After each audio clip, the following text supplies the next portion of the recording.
exclusive doses every single week, a massive back catalog, Q&As, bug Buckley on Discord, and keep an independent YouTube channel alive by supporting The Habit at patreon.com/doseofbuckley. Have I ever mentioned America's obesity problem on this channel? Yeah, only like every 6 months, Cuckley. We get it. You hate freedom, you Canadian moose fister. Thing is, I claim no moral superiority based on where I live. Canada's got the exact same problem. Like 60% or more of our population is also overweight or obese. It just so happens that that's functional for 5 months out of the year. No, but it's a problem. We have the exact same shitty food supply and sedentary lifestyle as our siblings to the south, and the same willingness to do something about it, which is to say, not much. We'll try anything that doesn't actually involve any sort of real lifestyle change. Fad diets, cleansing teas that make you shit more, any sort of MLM powders or drinks, anything but exercise and vegetables. Anything.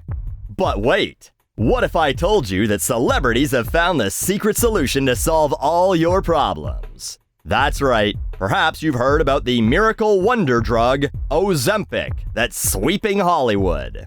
Yes, many celebrities are either rumored to be using it or just flat out telling people they are.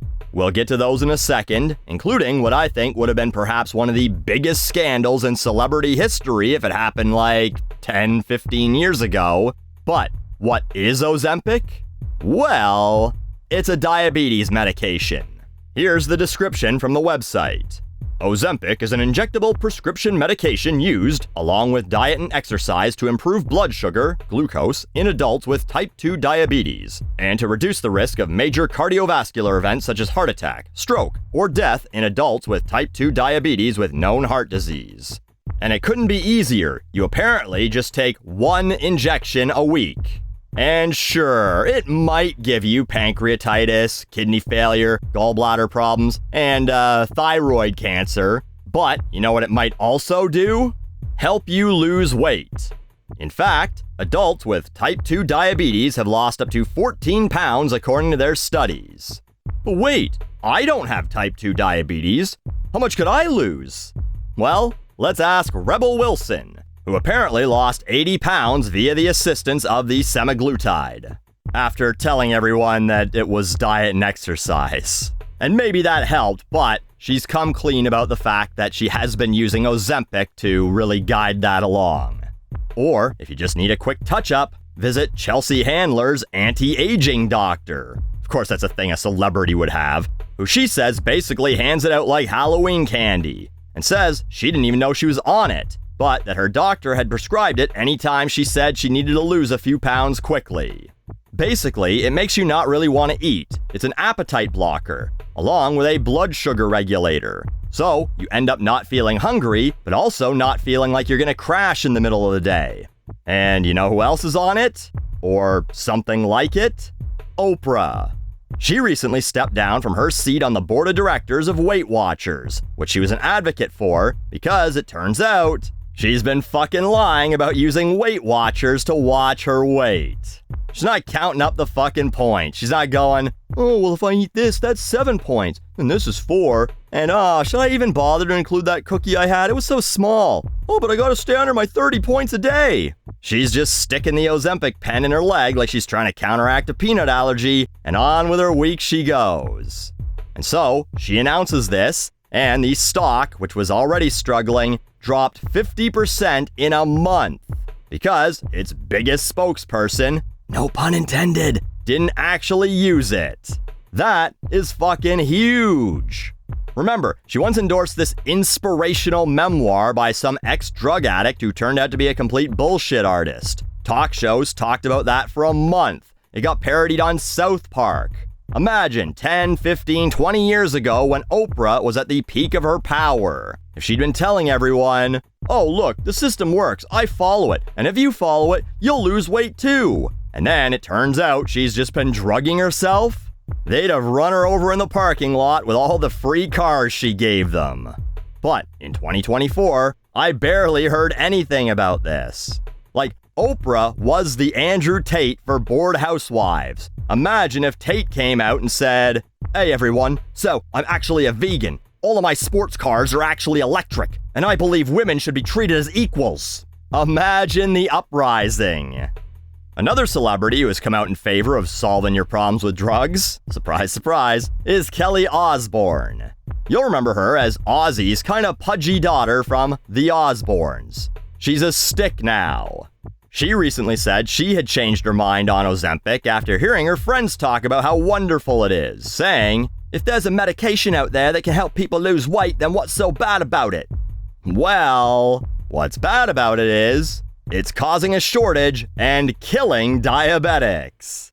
Y'all really out here killing diabetics? 2 crying laughing emojis. It's a whole shortage on semaglutide and Ozempic, etc. Give these people their medicine back. Ozempic is for type 2 diabetics to reduce their insulin resistance, and taking it for weight loss is stealing from diabetics and killing them. Who can have type 1 and type 2 diabetes at the same time? They should call that type 3. I have multiple friends/coworkers who cannot access their medications because of weirdos. Heart emoticon. Any celeb, read Z-list influencer, or private doc that is taking/selling or promoting hashtag Ozempic as a way to lose a few pounds can fuck right off. Hashtag diabetics need it. Artificial hashtag insulin increases appetite and weight. Ozempic decreases it, so less insulin wreck. You are killing us! Yes, it's been announced that there are shortages, and this is being attributed to doctors prescribing it to basically anyone who asks for it. This is what happens when your entire medical system is based on commercials during Wheel of Fucking Fortune, telling you to ask your doctor if fat fuck it all is right for you, instead of other countries where, this is gonna sound insane, I know, you go with your symptoms for the illness that you have, and they determine what medication you should be taking. You don't find out about them from the fat girl from Pitch Perfect. And while I sympathize with the diabetics, you know what the irony of this is? Guess what the biggest risk factor for type 2 diabetes is? You guessed it, being fat. The CDC tells us that you're at risk if you're overweight, are physically active less than 3 times a week, and are getting old. You don't know. Maybe Rebel Wilson was just a few trips to Hungry Jack's away from them having to saw her foot off. And now, she's healthy as a wallaby. So, really, Kelly Osborne and Oprah are just preventing diabetes. And if they happen to influence other people to nip it in the bulbous bud, well, that should be good, right? 10 years from now, we'll have fewer diabetics because they jammed a pen in their arm that made it so they didn't jam a double quarter pounder, large fries, and a Coke down their gullets. But I've saved the funniest part for last. So, one of the biggest problems doctors are noticing is people who take Ozempic, they start losing muscle mass as well. Because, of course they do. That's what happens when you don't eat. Your body takes from whatever you already have. Sorta like a camel who stored Pringles instead of water. Some are saying that up to a third of the weight that they lose may be lean muscle. It's not just fat. And so, what are doctors suggesting to combat this issue? Resistance training to build, or at the very least maintain, muscle, and a high-protein, low-fat diet. You know what else this type of exercise and diet is often also suggested for? Not becoming fat in the first place. And I know, I'm not a doctor. I just play one in videos that get throttled by YouTube. But, last I checked, no one ever risked getting thyroid cancer from a treadmill or kidney failure from a lat pull down.